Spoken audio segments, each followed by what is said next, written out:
नमस्कार मित्रों, मेरा नाम दीपेंद्र मनोचा है और मैं डेजी कंसोर्टियम में डायरेक्टर डेवलपिंग कंट्रीज प्रोग्राम हूं और साथ ही में सक्षम ट्रस्ट का फाउंडर ट्रस्टी भी हूं। दृष्टि बाधिता के कारण या आंख में कमजोरी के कारण जो सबसे बड़ी कमी हमें आती है वो है कि हम प्रिंट टेक्स्ट को, छपे हुए टेक्स्ट को पढ़ नहीं पाते।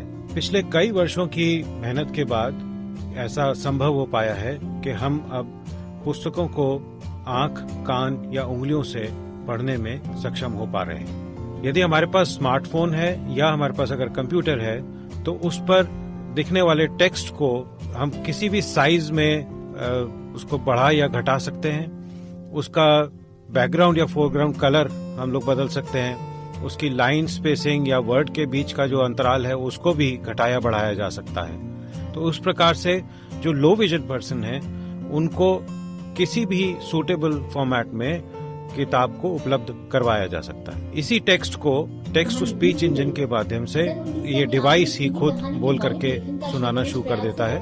चाहे वो स्मार्टफोन हो, कंप्यूटर हो या डेजी प्लेयर, वो उस डिजिटल टेक्स्ट को एक ऑडियो फॉर्मेट में कन्वर्ट कर देता है और हम उसको अपने कानों से सुनना शुरू कर सकते हैं। जो टेक्स्ट स्मार्टफोन पे या कंप्यूटर पे एक लार्ज प्रिंट के फॉर्मेट में दिखाई दे रहा है, वही टेक्स्ट रिफ्रेशेबल ब्रेल डिस्प्ले पर ब्रेल अक्षरों में के रूप में हमारे पास आ जाता है। और सबसे बढ़िया बात यह है कि ये सारी टेक्नोलॉजी लगभग सारी भारतीय भाषाओं के साथ काम कर रही है और ये टेक्नोलॉजी भारत जैसे विकासशील देश के लिए अफोर्डेबल कॉस्ट में हमारे लिए उपलब्ध है। जैसे कि एक स्मार्टफोन जिसके ऊपर हम टॉकबैक, स्क्रीन रीडिंग सॉफ्टवेयर और सिंपली रीडिंग ऐप चला करके किताबों को पढ़ना शुरू कर सकें, ऐसा स्मार्टफोन मुश्किल से 10,000 रुपए या उससे भी कम दाम पे आज उपलब्ध है। रिफ्रेशेबल ब्रेल डिस्प्ले जो कि पहले लगभग 2.5-3 लाख रुपए का मिला करता था, वो पिछले साल से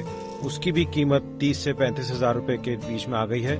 इसका मतलब है कि एक रिफ्रेशेबल ब्रेल डिस्प्ले आज एक ब्रेलर की कॉस्ट से भी सस्ता हो गया है। एक लैपटॉप जिस पर की Indo NVDA screen reading software डला हो और साथ ही में डॉल्फिन इजी रीडर जैसे बुक पढ़ने वाले एप्लीकेशन भी डली हो, उसकी कीमत भी लगभग 25,000 रुपए के आसपास तक आ चुकी है। ईवो E10 डेजी प्लेयर जो कि इंटरनेट से कनेक्ट होने वाला डेजी प्लेयर है, वो भी लगभग 10-10,500 रुपए में आज उपलब्ध है, जिसकी कीमत पहले लगभग 25 से 30,000 रुपए हुआ करती थी। इन चीजों को प्रयोग करने के लिए हमें जो काम करना है वो ये है कि इनमें से किसी भी एक डिवाइस को हम लोग अब चूज करें। अपनी आई कंडीशन और अपनी जो प्रेफरेंस है कि हम कौन से फॉर्मेट में किताबों को पढ़ना चाहते हैं, उसके हिसाब से डिवाइस को चूज करने के बाद अपने आप को सुगम्य पुस्तकालय या बुक शेयर पे रजिस्टर करें, जहां से लाखों किताबें आप अपने इन डिवाइसेस पर डाउनलोड करके पढ़ना शुरू कर सकते हैं। तो दोस्तों, इसको हम लोग कहते हैं सिंपली रीडिंग सॉल्यूशन, जो कि हमें पूर्णतया किताबें पढ़ने और लिखने के मामले में स्वतंत्र कर सकता है। हमारी पूरी डिपेंडेंस बाकी दूसरों पर से हटा सकता है और दूसरे शब्दों में कहें तो ये हमारे लिए बुक फैमिन का अंत